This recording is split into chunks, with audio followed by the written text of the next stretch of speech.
We open with the sound of thunder, the sound of a storm, the sound of an army. All of Gideon Ofnir's forces storm at the castle of Stormveil like a wave of relentless steel. The soldiers on the castle walls sound the alarm as everyone else starts to fire arrows and spears down on the attacking forces. Godrick is running through the courtyard as he orders all of his men to man the walls and block the opened bridge. Kill the intruders! Kill them! Kill them all! The opening moments of this episode are insanely hectic as the war horns from both sides sound. Gideon holds his sword up high as he yells at his troops for pure shock and awe. Breach through their defenses at the open bridge! Destroy it! Kill everyone! And bring him, Godrick, and his shard! The soldiers of Godrick manage to take out a couple of incoming troops, but with the opened gates, most of the defensive forces all head there. The hawks are unleashed by some others as the grafted birds attack the charging Tarnished from above, slicing them open, even lifting some of them up and tossing them around. As a counterattack, many of the Tarnished sorcerers use magic to block these incoming attacks, and even fire spiritual arrows at them. While the larger Tarnished warriors hold up large steel shields, the smaller ones can run below them. It's truly cool to see how the Round Table Hold's forces are perfectly synchronized. And all the while Gideon stands there in the middle as he shouts orders at everyone, and everyone obeys without question. Dialos takes the lead with the forces that attack the ground defenses, while Ensha stays by Gideon's side at all times, even shielding him from incoming arrows. Godrick stands on the castle walls as he's panicking, yet he doesn't give up. He roars at his men to stand strong, make their ancestors proud. They will hold this castle. Stormveil will never fall. And that's when Godrick spots Margit in the distance, standing on a hill, watching. Godrick yells at him, "Margit, help me! The Tarnished, they're attacking!" Margit simply watches in silence as he sees the army reaching castle walls and bridge, and he does nothing. He simply sighs. Godrick is forced to see the reality. He has lost his guard dog. That loyalty vanished the moment he threatened Margit in the throne room from several episodes ago. He lost him, and now he's left alone. Godrick roars in anger. "Curse you, you foul beast! Curse you!" Margit almost thinks of leaving, but then he remembers the promise he made to his own ancestors, and the pact he made with Godrick. That cursed lord broke his promise, but Margit will get what is owed to him. That rune. He must have that rune. So, we eventually see Margit jump into the air and head towards the castle nonetheless, not to fight, but to claim what was promised. On the castle walls, Nepheli, Finnick and Atlas run away from the spider, which is still aflame, but ever roaring and growling. Their chase takes us over the rooftops of the castle. They leap from wall to wall, almost falling off some, but the spider is relentless. As several guards interfere, the monster even gores them to shreds. It has no sense of true loyalty. It's simply a beast that has been unleashed. Atlas and Finnick are cursing loudly. Nepheli is trying to hold it together, until they reach the end of one of the rooftops and have nowhere to go. The spider launches itself in the air for a deadly attack. Nepheli, Finnick and Atlas all yell loudly, raising their weapons, knowing nothing but death awaits them. But as the spider crashes down, the entire rooftop collapses, taking the beast with it. Nepheli almost falls down as well, but Atlas catches her arm. The building soon fully gives in, as Atlas loses his grasp almost, but luckily Finnick is there to hold him tight too. The roof slowly becomes more unstable, but the two men manage to pull Nepheli up, run for the ladder on the edge of the roof, and climb down, fast. Once they made it all the way down, they can hear the sounds of the clashing armies all around them. But our three tarnished just take a moment to breathe for a second. Nepheli thanks them for saving her back there, to which Atlas and Finnick have to thank her for dropping the bridge. They have a little moment together, until they hear sounds coming from the partially destroyed building beside them. And soon we see how the spider actually survived the fall, mortally wounded, but still. Nepheli, Atlas and Finnick enter the building and see it crawling around. It's roaring at them, angrily, filled with rage. Finnick spits at the thing. Let's kill this thing, and deal with the others later. Nepheli and Atlas stand beside him, and the three soon charge at the beast, all roaring as one. Down at the courtyard behind the main gate, multiple soldiers of Godrick are firing arrows, spears, harpoons, everything they have at the opened bridge. Several tarnished try to get through as Gideon keeps roaring commands, but they can't get through. Not yet. The soldiers try to form a defensive line inside the courtyard as Godrick yells at them to push the enemies back, push them back, and destroy the gates so no one can enter. That's what they try, but the battle reaches a stalemate soon. The soldiers that try to push the tarnished back get killed instantly, but the tarnished who try to venture too far beyond the gate get bombarded by fire and steel from above. Gideon has his warriors use magic and arrows of their own to counterattack, but they can't find an opening. They try everything they can, but it seems their momentum is slowly fading. Gideon and Ensha take several troops and find another way inside the castle. Ensha obeys, but as far as they all know, there's no other way at all. Inside the hallways, Rogier finishes off the last of the soldiers that were attacking him. The sorcerer is breathing hard, having suffered some minor wounds himself, but he's standing, unlike his opponents. He runs around the hallways, avoiding large forces of enemies as he tries to reach the rooftops again. He hears the fighting going on outside as well. We have this mini sequence in which Rogier acts like an assassin throughout the hallways, only taking out single enemies or very small groups. He uses his magic to even gather 3 enemies all at once, squeeze them against each other, and throw them out of a window. At the end, the sorcerer is breathing very hard, as if he's almost out of energy. But he continues. He soon finally arrives at one of the rooftops, and he sees how the whole castle is on high alert. But the fighting is all happening at the main entrance courtyard and the gate. He heads over there as he finds a hidden spot to look at the defensive forces of Stormveil Castle that completely hammered the opening at the bridge, preventing Gideon's forces to continue.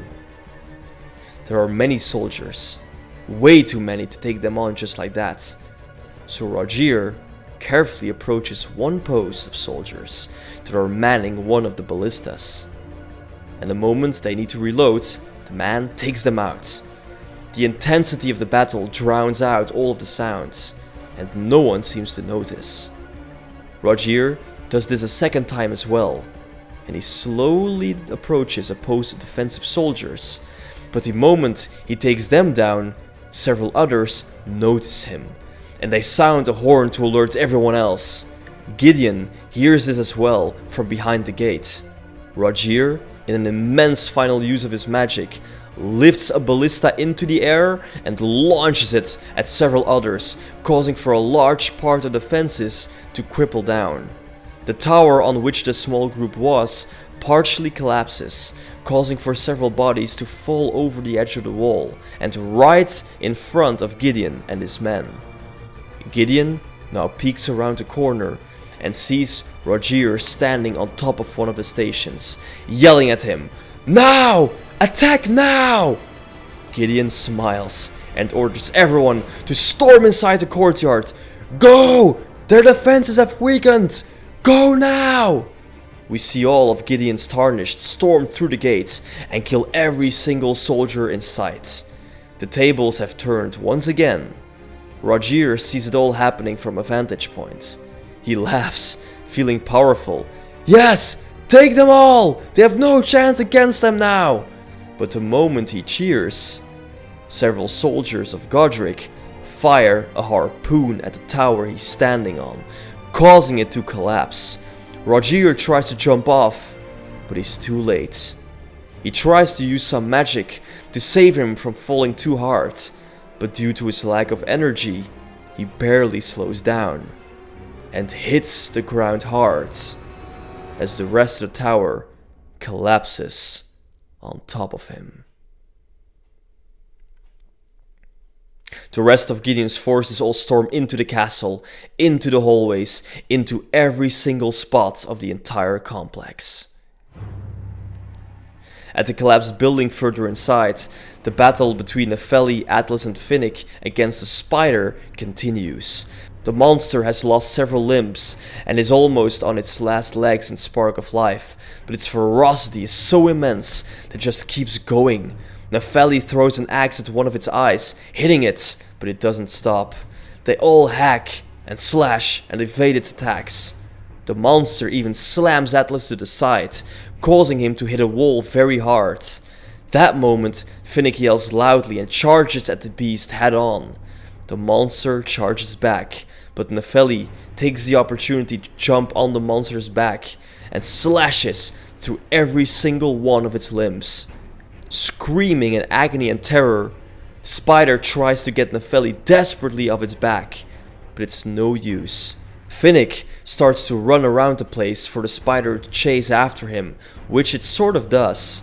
But finally, Nepheli manages to cut off the last of the beast's legs. And soon, it's nothing but a big sack of meat, squirming on the ground. And once Atlas gets back up, the three Tarnished stand together, breathing, sweating, and bleeding. In a final act of rage, Atlas slashes off the head of the spider, finally killing it. "Fuck that thing!" he yells out.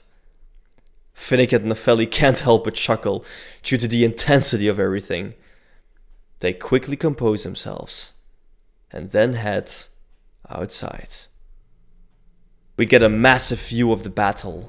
It's outside in the many courtyards, it's in the hallways, it's on the rooftops, along the walls, everywhere. Gideon is on the ground with his vanguard as he commands everyone to attack the biggest targets. All major towers get swarmed. Archers place themselves on the rooftops to take out all of the crafted hawks. It seems as if most of the plan is truly working. But that's when suddenly several trolls appear through several other gates. They come charging through with large clubs, smashing and crushing everything in their path. Gideon curses as he orders Dialos to focus attacks on their legs. The battle is far from over, it seems. And the trolls destroy everything in their path, and even Gideon is forced to take cover at one point. Elsewhere in the castle, several soldiers of Godrick have lost hope. They drop their arms and attempt to leave the place while they still can. They rush through one of the outer courtyards, which is where they suddenly bump into Margit. The soldiers are relieved. "Margit! He has come to help them after all. Now they may have a chance." The look on the soldiers' faces changes from desperation to genuine hope. They may stand a chance to defeat the Tarnished now. They may stand a chance after all. Together, Godrick will prevail. And that's when Margit takes out his long sword and slashes off the first soldier's head. And everyone else stares in shock. Hope vanishes instantly. Yet there's no desperation anymore. There's only pure horror. Margit makes it very clear. He serves no Godrick. He serves only himself. and upon uttering those words, he brutally kills all of the soldiers in his path. Some try to resist or run away, but they stand no chance. They get massacred in the blink of an eye. And soon, Margit stands around several dead corpses before he makes his way further into the castle, towards Godrick, towards his prize. The man roams through the castle, all the way to the main throne room, as he can hear and see the power of Stormveil slowly fading. As Margit enters the throne room, he sees a huge painting of the great Lord Godfrey above it. He stares at it for a long time, pondering. And that's when Godrick finally appears behind him. He curses Margit. Now he stands here, after all this, after he could have prevented this attack from ever happening at all. He dares to stand in front of his throne. Margit simply stares back at the would-be king. What kind of lord cowers in the shadows? Godrick is enraged, firing curse after curse. He ran away! He disobeyed him! He is sworn to his side! He's a traitor! Margit lets the would-be lord speak as much as he wants, but eventually simply states that Godrick broke his promise. He was promised something, and he refused. There's a long standoff between the two. Godrick summons the great room from the palm of his hand and lets it shine brightly for a while, before making it vanish again. He whispers that it's his by right. Margit growls deeply, fuming with anger. It was never his at all. Godrick now walks around the throne room and eventually takes a huge battle axe off the wall, wielding it with one of his many arms. Would he dare defy him here, in front of his own throne? Margit has his giant sword ready as well. Would he disobey the only reason he's still alive? And that's when one of the trolls suddenly comes crashing through a wall, with several tarnished hanging from its side, all desperately trying to kill it. And in the glimpse of chaos, Margit gets distracted, and Godrick takes his chance, swinging his battle axe in the air. But Margit is quick and jumps out of the way. The two growl at each other like animals, and right there, they clash. The troll rampages around them, destroying many of the pillars and artwork hanging across the hall, while Margit and Godrick face off in the middle of it. Every swing of their weapons feels heavy, every clash of their steel feels powerful. These aren't just men fighting each other. These are forces of nature, and we feel that with every strike they give each other. Margit jumps around, using his sheer agility, while Godrick swings and storms around like a madman.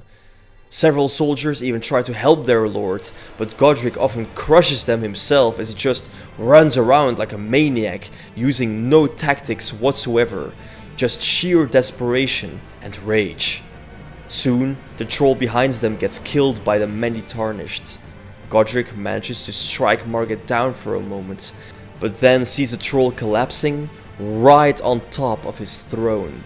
Godrick shrieks and tries to save his status, but fails as the large beast is far too heavy, as it collapses on top of the throne, even partially destroying the painting of Lord Godfrey. Godrick yells in agony, "No!" It's as if his image has been destroyed. As if the only thing that made him a king is suddenly gone, and it's only himself now. More and more tarnished enter the throne room through the many destroyed walls. They all try to attack Godrick, but the would-be king smashes his axe down on the ground, creating a huge shockwave that blasts all of them away from him, even Margit. "You fools! You have no command here!